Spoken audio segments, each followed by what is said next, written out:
Nah, saya buat ini dengan penuh pertimbangan. Kenapa? Karena menurut saya ini berbahaya sekali.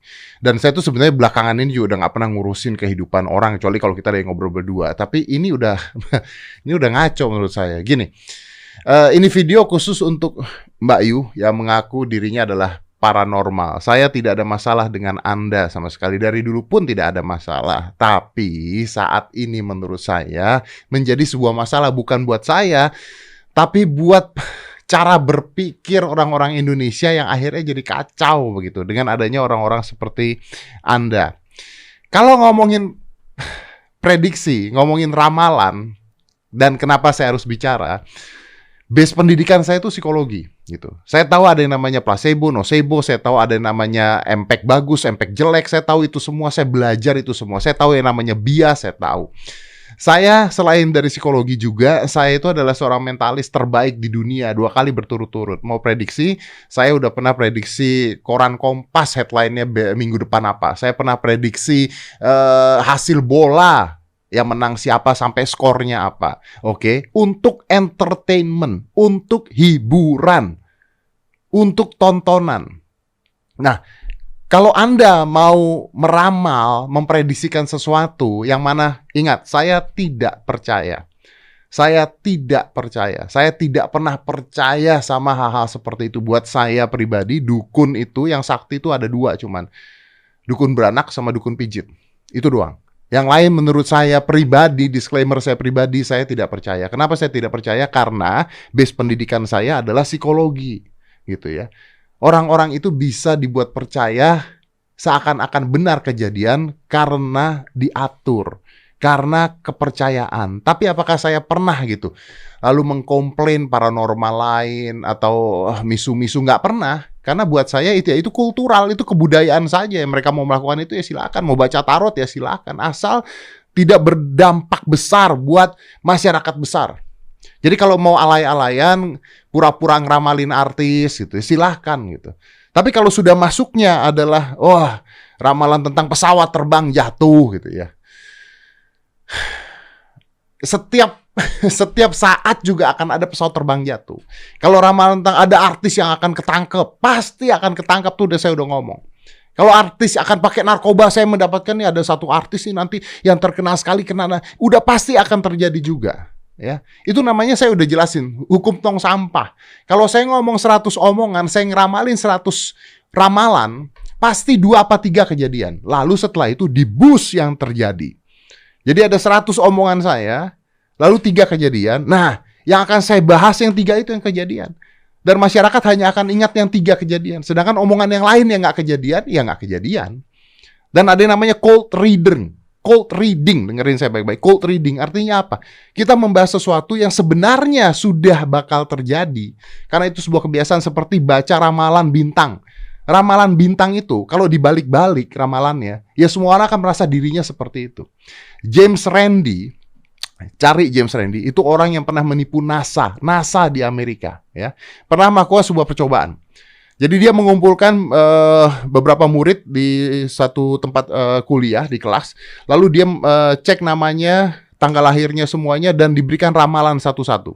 Setelah itu disuruh baca, dan ketika mereka baca, ternyata benar. Siapa yang merasa itu benar? Semuanya tunjuk jari merasa benar. Wah, ini saya banget, ini saya banget. Setelah itu dia bilang, oke, sekarang gini, tuker ke orang sebelah Anda, ditukar ke orang sebelah Anda, dan kaget mereka semua. Tahu kenapa? Karena isinya sama.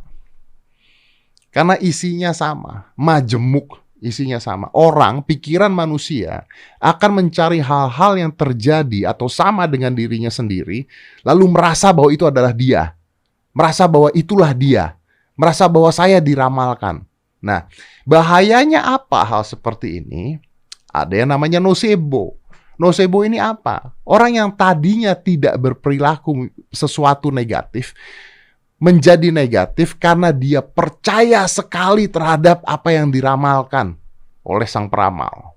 Oke? Saya masalah nggak dengan peramal-peramal di Indonesia? Nggak masalah. Kalian mau ngeramalin apa juga nggak masalah gitu. Akan tetapi kalau ini kelewatan. Gini ya, saya mau bahas tentang ramalan Anda yang mengatakan bahwa ada videonya loh, ada videonya. Tahun 2021 akan terjadi penjarahan, ya, kerusuhan, keributan, pemerintah berantakan, macam-macam lah kata-katanya, mungkin bukan seperti ini, tapi Anda cari aja, tonton aja videonya. Nah, ini ya, ini walaupun ini ramalan, tapi impact-nya yang keluar ke masyarakat ya bisa menjadi sebuah nocebo. Apa itu? Yang tadinya damai-damai saja, tadinya tidak ada apa-apa, tidak ada masalah, lalu berpikir, wah, 2021 akan ada kerusuhan, kericuhan, riot nih, penjarahan nih. Nanti orang-orang yang negatif thought-nya, yang punya pikiran negatif, wah iya, rusuh nih kita nih. Udah diramalkan.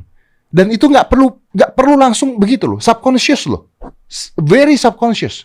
Ada dalam pikirannya, pikirannya masuk ke hatinya, lalu bekerja dengan sendirinya begitu, subconscious. Lalu mengatakan bahwa presiden akan diganti, presiden akan terguling nanti.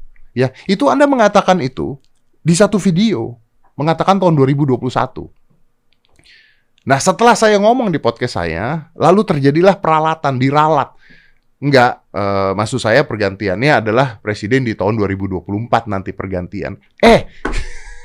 Come on lah. Mbak, kalau Anda mengatakan itu lalu Anda ralat presidennya nanti, maksud saya berubahnya tahun 2024. Itu bukan ramalan. Itu pemilu namanya. Bukan ramalan. Jadi jangan diklarifikasi. Hal seperti ini jangan diklarifikasi. Ini jujur saya nggak pernah loh bikin video seperti ini. Nggak pernah sama sekali. Nggak pernah dan nggak pingin gitu. Saya udah punya pengalaman banyak sekali. Sampai debat dengan orang yang akhirnya saya sekarang merasa saya lebih bijaksana dan nggak penting lagi untuk mendebat orang gitu, karena biar sajalah mereka mau ngapain, biar sajalah, udah ya, kita membiarkan, memaafkan, udah gitu aja lah. Kalau saya salah juga saya minta maaf. Itu yang saya pikirin. Tapi saat ini, pada detik ini, Indonesia ini lagi kacau. Indonesia ini lagi nangis gitu loh. Lagi nangis. Pesawat jatuh, banjir, beberapa tokoh meninggal, polarisasi gitu. Ditambah keluar sebuah ramalan yang mengatakan akan terjadi kericuhan, penjarahan tahun 2021. Maksud Anda apa gitu? Pertama, itu bohong. Bohong. Saya bilang itu bohong. Ramalan Anda bohong. Kalau Anda mau ngeramal artis-artis ya silakan lah. Kalau mau ngeramal yang lain ya udahlah. Kenapa saya berani bilang bohong? Dan apa saya nggak takut bilang gitu? Di agama saya sekarang itu nggak boleh percaya begituan. Itu di agama saya sekarang. Di agama saya yang kemarin nggak boleh juga percaya hal seperti itu. Nah, saya mau tanya, orang-orang yang percaya seperti ini agamanya apa ya? Yang percaya hal-hal ramalan seperti ini agamanya apa? Karena setahu saya di Indonesia itu agama yang 5 agama itu menurut saya nggak boleh percaya hal seperti itu. Kenapa nggak boleh? Kenapa agama melarang? Ya karena hal tersebut. Karena bisa merubah sifat orang, berubah menjadi sesuatu. Itu yang pertama. Yang kedua, ya karena memang nggak ada. Secara saintifik pun tidak ada. Secara saintifik nggak ada. Kalau Anda mau bicaranya metafisika, oke lah kita bicara metafisika ya. Ada orang mengaku bisa ngelihat setan, gitu ya, bisa bicara dengan setan, bisa ngobrol dengan roh halus gitu. Ya silahkan. Selama itu tujuannya entertain, selama Anda percaya boleh, enggak juga nggak apa-apa, ya silahkan. Tapi ramalan is a different thing. Tapi meramalkan sesuatu, lalu menyebarkannya ke publik, ini bahaya, sangat bahaya. So, gini, udah deh, mendingan kan sekarang keluar berita-berita mau dipidanakan lah, mau dipenjara lah, dan sebagainya. Saya sih nggak kepingin hal-hal seperti itu kejadian, karena saya tahu kok satu saat juga, saya juga pasti ngomong akan salah. Saya juga bukan manusia sempurna. Tapi gini aja deh. Udahlah, mendingan minta maaf. Mengakui bahwa oke, itu saya asal ngomong, udah beres. Gitu. Selesai di sana. Beres. Ngakuin aja, saya asal ngomong, udah gitu. Nggak usah mengklarifikasi. Ya begini, aduh, come on lah. Gua nggak suka sebenarnya bikin ini video. Tapi gua harus bikin ini video. Karena gua tahu bahwa penonton gua tuh orang pinter. Yang nonton saya itu orang pinter gitu loh. Dan orang pinter itu bisa menyebarkan hal ini ke orang-orang pinter lainnya, atau bisa membuat orang lain menjadi lebih pintar lagi. Ini sudah tidak masuk akal gitu. Mengatakan bahwa terjadi kerusuhan, kericuhan, presiden diturunkan tahun 2021. Itu kan memberikan apa ya? Memberikan sebuah wacana negatif yang bisa terjadi. Ini sama seperti gini nih. Kalau kita ngomong anak kita ya, kamu nih bodoh, kamu nih bodoh, kamu nih bodoh. Jadi bodoh beneran. Ini provokasi namanya. Provokasi. Kalau kita ke anak kita, kamu tuh pinter, kamu tuh hebat, kamu tuh bisa berhasil. Jadi bisa berhasil beneran. Tergantung nih provokasinya mau negatif atau mau positif gitu loh. Bullshit tuh buat ramalan-ramalannya, bullshit. Ini provokasi loh. Provokasi. Orang jadi dibenarkan ketika nanti terjadi kerusuhan, orang merasa dibenarkan, kan sudah diramalkan. Nah, Anda ini bukan empu sendok. Dan lagi ya, gini, kalian, yuk teman-teman gini, ramalan itu bisa membawa efek negatif ke hidup kita. Ada 4 efek negatif ke hidup kita, ya. Apalagi kalau udah bicaranya negara, ini negara loh ya. Pertama, kita tuh jadi sulit memilih keputusan dalam hidup. Nah, sama negara juga seperti itu. Ketika negara mau berbuat sesuatu, lalu ada orang yang wah heboh ramalannya di mana-mana akan rusuh, akan ricuh, jadi sulit membuat sebuah keputusan. Ketika kita percaya pada ramalan, kita sulit membuat keputusan. Kenapa? Loh iya dong, karena Anda pernah diramalkan sama seseorang, terus Anda lupa tuh yang akan kejadian, Anda ingat yang kejadian. Lalu Anda berpikir, oh iya ya ternyata ramalan ini bener gitu. Lalu ketika Anda mau melakukan sesuatu, cita-cita saya itu mau jadi dokter. Tapi bisa nggak ya, karena ramalan saya gimana nanti ya? Lalu Anda nyari lagi ramalan gitu. Akhirnya Anda tidak bisa membuat keputusan, Anda bimbang mau ngapain. Dan orang-orang yang percaya ramalan-ramalan seperti ini, itu sulit membuat keputusan. Sangat sulit. Hidupnya diatur. Ingat loh, kita punya free will loh. Kita punya kebebasan memilih. Otak kita bebas, tubuh kita bebas, raga kita bebas, jiwa kita bebas. Tapi kalau Anda diramalkan, garisan tangan Anda seperti ini, Anda akan menikah dengan seorang bule. Gitu. Ketika Anda mau pacaran sama orang lain, Anda nggak mau karena menurut Anda nikah saya sama bule. Jadi Anda tidak bisa mengambil keputusan. Yang kedua, Anda jadi nggak percaya diri. Bener jadi nggak percaya diri. Kalau kita menerima ramalan seperti itu, terus kita tangkap aja jadi nggak percaya diri. Iya dong. Oh Anda sudah siap-siap, Anda sudah tahu mau ngapain, terus ramalannya negatif. Kalau ramalannya positif, kita jadi percaya diri. Kalau ramalannya negatif, kita jadi nggak percaya diri. Padahal dua-duanya bohong. Kalau Indonesia diramalkan positif, Indonesia, pemerintah kita, rakyat kita menjadi percaya diri. Oke, kita bisa. Walaupun bohong ramalannya. Tapi kalau ramalannya negatif, kita jadi nggak percaya diri. Kita jadi, waduh bakal begini nih kayak hidup gue nih. Waduh, gue takut nih. Jadi ketakutan loh. Loh, orang takut loh sekarang. Wah, tahun 2021 rusuh. Orang takut loh. Jadi takut loh. Menghilangkan rasa percaya diri Anda. 3, motivasi hidup tidak ada. Ya, motivasi hidup kita jadi nggak ada. Beneran. Oh, ngapain punya motivasi? Kan udah jelas tuh jalannya kemana. Kan udah jelas ramalannya seperti apa.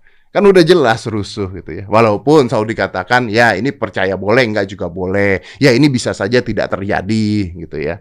Iya, bisa. Tapi bias yang dimasukkan seperti apa? Ya kan? Tapi motivasinya seperti apa? Provokasinya seperti apa? Kita kehilangan motivasi dalam hidup kita. Negara bisa kehilangan motivasi kalau rakyat-rakyatnya jadi percaya gitu loh. Pemerintah kita nggak akan percaya, saya yakin gitu. Jadi udahlah, jangan mematikan motivasi negara kita. Jangan mematikan motivasi hidup manusia. Jangan. Dan yang terakhir, yang keempat, ini bisa merusak persahabatan, percaya apa tidak? Ramalan ini bisa merusak persahabatan. Bisa merusak kesatuan. Ada loh orang yang diramal bahwa wah nanti kamu itu akan ditipu sama teman kamu. Ya semua orang juga akan ditipu sama temannya. Semua orang, everybody will get that. Everyone will get that. Tapi gara-gara dikatakan oh kamu akan ditipu sama teman kamu, nanti kamu akan ditipu seperti ini di bulan-bulan ini. Udah musuhan tuh sama semua orang. Karena nggak pengen punya teman. Gitu. Karena takut ditipu sama temannya. Apa bedanya dengan nanti Indonesia akan rusuh, akan terjadi penjarahan loh. Gitu. Hah? Wah pindah dari Indonesia. Nggak mau gue di Indonesia nanti. Nggak percaya pada bangsa kita. Mau masyarakat kita tidak percaya pada bangsa kita sendiri. Aduh. Udah dong. Indonesia lagi kacau begini, jangan nyari duitnya seperti itulah. Ya, jangan seperti itulah. Udah. Jadi, ayolah. Yuk, Indonesia ini lagi kacau. Yuk, Kalaupun Anda merasa bahwa Anda benar-benar bisa meramal, kalaupun Anda merasa benar-benar bisa meramal, ya udah sebarkan hal-hal yang positif. Jangan sebarkan hal negatif.